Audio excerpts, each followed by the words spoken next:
کہ تم عملی طور پہ زندگی کی سختیوں کا مقابلہ کرنے کے لیے آمادہ اور تیار ہو جاؤ۔ قرآن مجید میں جو صبر کا لفظ ہے اس کا مفہوم یہ ہے کہ حالات کی جو تلخیاں تمہارے اوپر آتی ہیں، وہ غربت بھی ہو سکتی ہے، وہ بیماری بھی ہو سکتی ہے،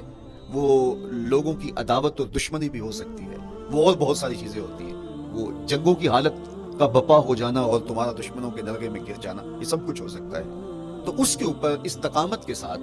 تم کھڑے رہو اور تم ان کو برداشت کرنے کی اپنے اندر ہمت اور حوصلہ رکھو، تو پھر وہ تمہارا صبر ہوگا، اور یہ قوت اگر تمہارے اندر پیدا ہو جاتی ہے تو پھر تمہاری زندگی آسان اور سوکھی ہو جاتی ہے۔